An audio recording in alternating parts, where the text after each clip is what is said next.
a solemn agreement whereby peace may be restored.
On January 28, 2002, the United States deployed Special Operations Forces to the southern Philippines in support of efforts to counter the emergence of the Abu Sayyaf group and Jemaah Islamiyah, al-Qaeda-affiliated terrorist groups.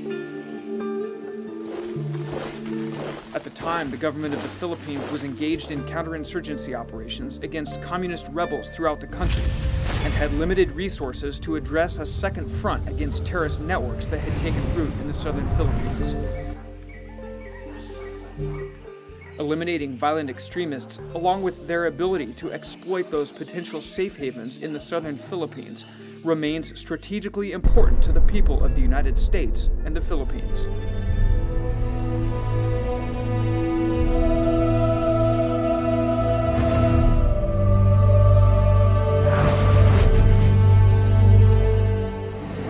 The southern Philippines had become a safe haven for international terrorism through a convergence of many factors that included geography, history, and opportunity. The Republic of the Philippines is a north-south running tropical archipelago that consists of more than 7,000 islands. These islands are divided broadly into three main groups: Luzon in the north, Visayas in the middle, and Mindanao in the south.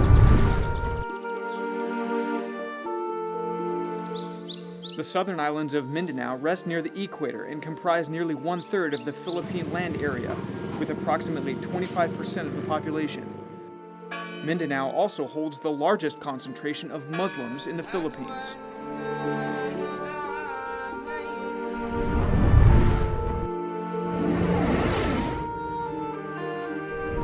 The ethnic heritage of the Philippines is heavily influenced by neighbors from the east and the west. The Philippines are bounded by the Celebes Sea to the south, the Philippine Sea to the east, and the West Philippine Sea to the west. Taiwan lies just off the southern coast of the island of Luzon, and Borneo is less than 250 kilometers west of the southwesternmost islands of the Sulu archipelago. Archipelagos, because of their insular geography, tend to create isolated, individual, and independent perspectives and mindsets that present challenges to central authority and cohesive national governance. Over time, the indigenous island populations of the southern Philippines developed distinct tribal, ethnic, and linguistic differences that not only resisted interdependence, but heightened competition and cultivated resilient feudal-type societies now centuries in existence.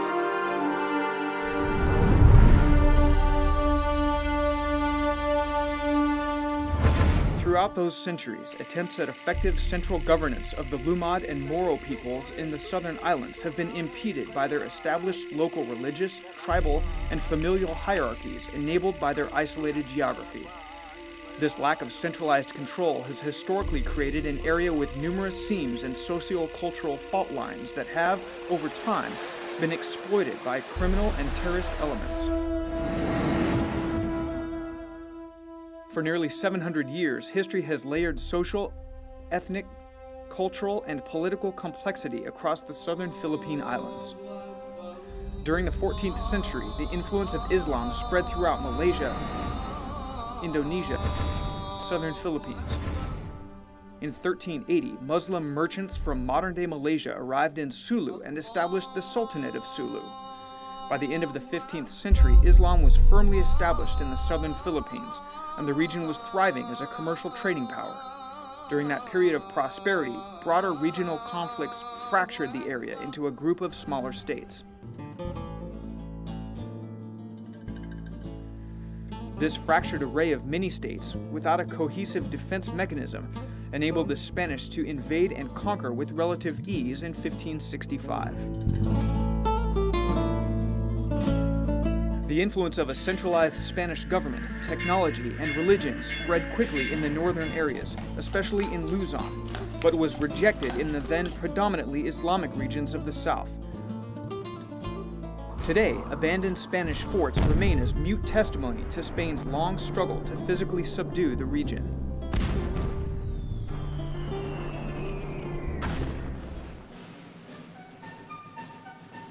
In 1898, following the end of the Spanish-American War, Spain ceded the Philippines to the United States. The southern Philippines resisted American encroachment on their territories, and as they had done against the Spanish, launched a bloody and determined guerrilla campaign known as the Moro Rebellion. Everything you hold worthwhile is at stake. Only the hardest blows can win against the enemy we are fighting. The exploits of General John J. Pershing, first as a captain, later as a general, in subduing rebellious Moros during the 2 tours in the southern Philippines are epic in what was until recently the longest war ever fought by the United States. General Pershing remains memorialized in Plaza Pershing in Zamboanga City, as do many memories and legacies of the lengthy American involvement in the area.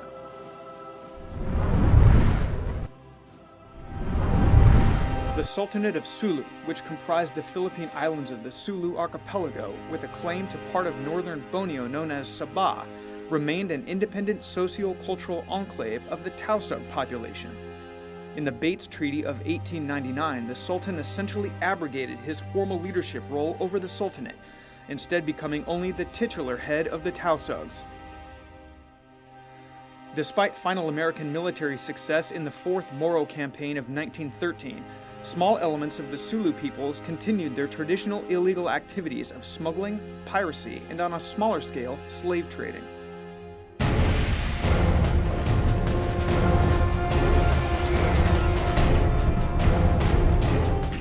In 1942, the Imperial Japanese Army overran and occupied the Commonwealth of the Philippines, then still under United States sovereignty. The Japanese were able to maintain substantial control over Luzon and the Visayas, but faced internal resistance in Mindanao.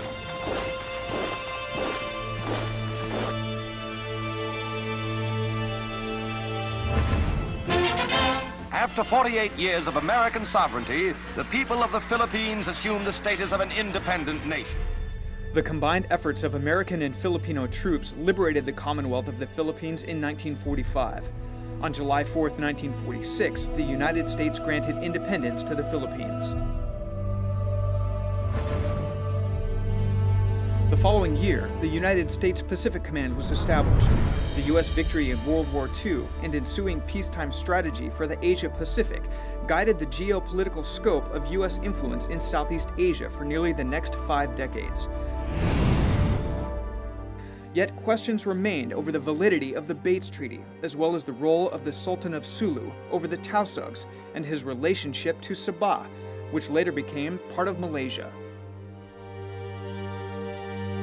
Those issues continued to serve as a source of potential instability and friction, and added other factors to the rise of violent extremists in the region who saw opportunity in this internal instability.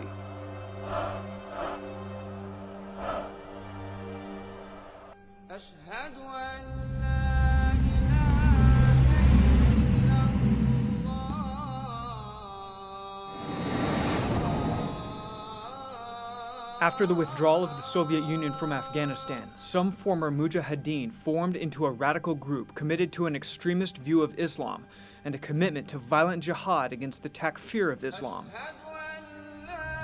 Not true believers. Al-Qaeda sought opportunity in areas of Muslim cultural dominance around the globe in order to find support for their cause. Those opportunities were most prevalent in Central Asia, the Horn of Africa, and Southeast Asia.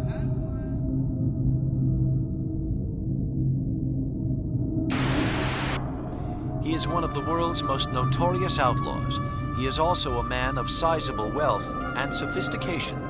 Osama bin Laden, born into privilege, chose to lead the life of a fugitive. Over the last decade, the tall, gaunt figure has cast a dark shadow over many parts of the world as the alleged sponsor of acts of terrorism. These extremists carried with them Osama bin Laden's commission to spread violent jihad and their extremist vision of Islam, with goals to remove U.S. influence from the Holy Lands of Saudi Arabia, remove non-Islamic regimes in Muslim countries, and establish a global Islamic caliphate. Al-Qaeda searched the world, predominantly in areas with high concentrations of Muslims for recruiting purposes. It also sought safe havens from which to train, operate, and project violence in the less permissive areas. Large swaths of the southern Philippines remained rural, isolated, ungoverned, and populated by a seemingly disenfranchised Muslim minority. The leadership of Al-Qaeda quickly recognized this as an optimal training ground for its future operations. You've just joined us. An explosion underground in the garage section of the World Trade Center in New York City has killed now 3 people, according to the New York Port Authority, and has injured at least 150 people. Hundreds of people, as we speak, are still being evacuated from the twin-story towers of the structure, and a hotel in the complex as well at the southern tip of Manhattan Island. You can't forget that the Philippines is where Khalid Sheikh Mohammed and his nephew Ramzi Youssef trained for 9/11.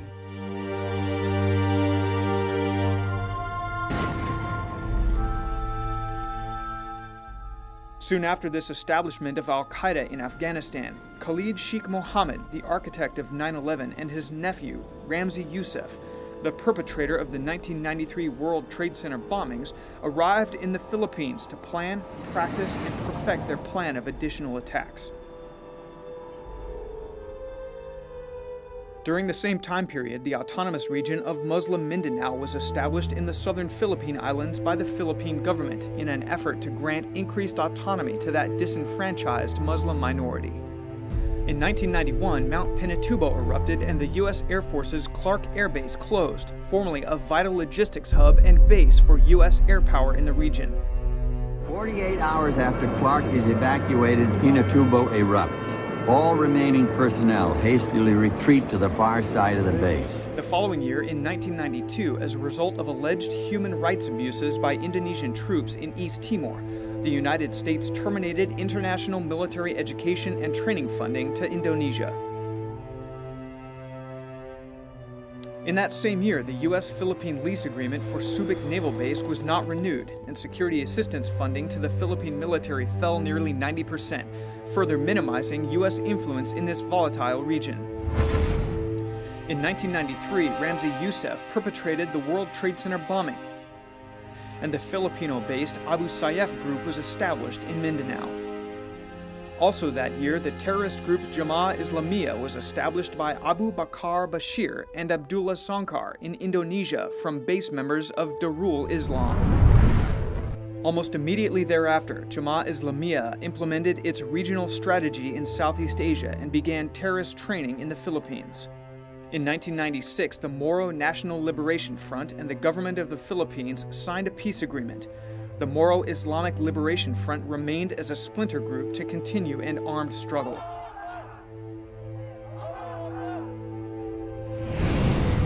In 1997, the Asian financial crisis rocked the Philippines, and the Philippine peso lost nearly half its value. Unemployment for young men skyrocketed. In 2000, the USS Cole was attacked in Yemen, based on planning and preparation that took place in the Philippines. In 2001, the Abu Sayyaf group kidnapped U.S. citizens Martin and Gracia Burnham and Guillermo Sabero on the Philippine island of Palawan and took them to the Mindanao island of Basilan. That year, al-Qaeda's 9/11 attacks against the United States represented the culmination of their plans hatched in Manila and their most devastating operation. Al-Qaeda had found temporary opportunity in the southern Philippines, but that opportunity was soon ended by the strong alliance between U.S. Special Operations Forces and Philippine security forces that converged to counter al-Qaeda and its violent aspirations.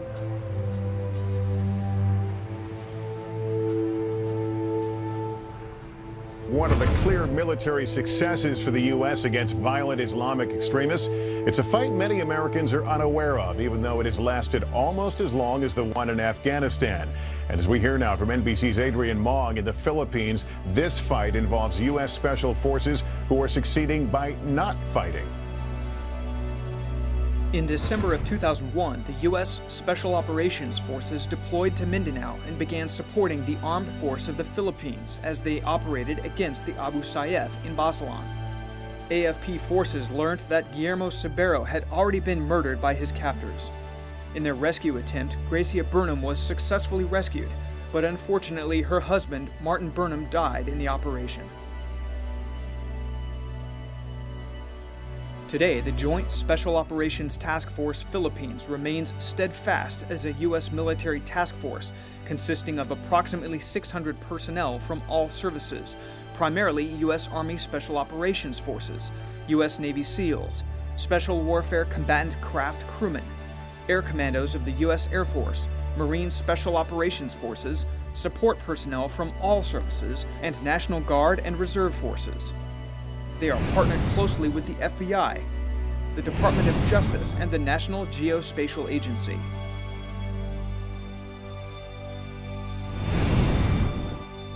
Our mission is clear. We are here in the southern Philippines at the request of the government of the Philippines, our strong partners, in coordination with the U.S. country team to conduct foreign internal defense with the Republic of the Philippines security forces to defeat the Jemaah Islamiyah and Abu Sayyaf networks and neutralize their safe havens in Mindanao. This task force is here to support our allies' lead in their internal efforts.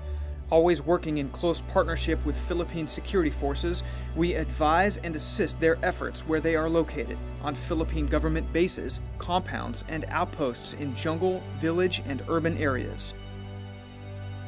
Our efforts include intelligence sharing, support for mission preparations, civilian military operations and military information support, casualty evacuation, logistics, and fusion of those capabilities into what has become an effective counter-terror network. The Philippine Security Forces, with JSOTF-P support where needed, have been greatly successful since 2001. Their operational successes and tremendous efforts toward professionalization and modernization have created a trusted and effective regional security partner. They have regionally contained the most violent terrorist threat and have focused on protecting the people of the Philippines in an increasingly self-sustaining manner. This tremendous progress has required our task force to continually evolve over time, responding to a changing environment in a very deliberate and sequenced fashion, from crisis response in 2002, capacity building from 2003 to 2007, focused network targeting from 2008 to mid-2010, to enabling our Filipino security partners and integrated interagency cooperation in 2011. As a result of this evolution, the U.S. Special Operations Forces and Philippine security forces can take great pride in having blunted, if not completely derailed, the aspirations of al-Qaeda in Southeast Asia. Although our ability to be continually agile and innovative has contributed to that success, the foundation of why we've prevailed remains the talent, dedication, and the commitment of our joint service members and civilians. This mission has slowly evolved over time to enabling the tremendous efforts of our partners who are committed to opposing extremist violence. We have applied a whole nation approach to providing peace, stability, and progress.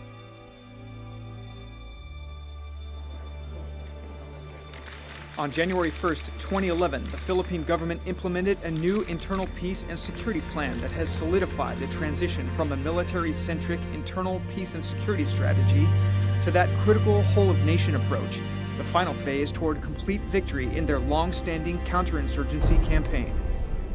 To best align with this overall strategy, our task force is closely supporting the U.S. Ambassador's whole-of-government 3D approach, integrating the efforts of U.S. diplomacy, development, and defense. This 3D approach is the kind of synchronized government action abroad that is making a difference for our strong allies and best represents the values and ideas of who we are as a nation. Our mission objectives remain aligned with those of the Philippine government and their security forces. We will continue to support their lead in defeating violent extremist organizations from ever again taking root. We will enable their efforts to secure the tremendous security gains they've made in the southern Philippines by focusing on their wonderful people and working toward their much-deserved peace and security.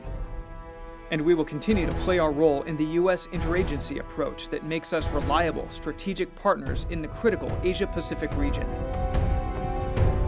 One quiet success at a time.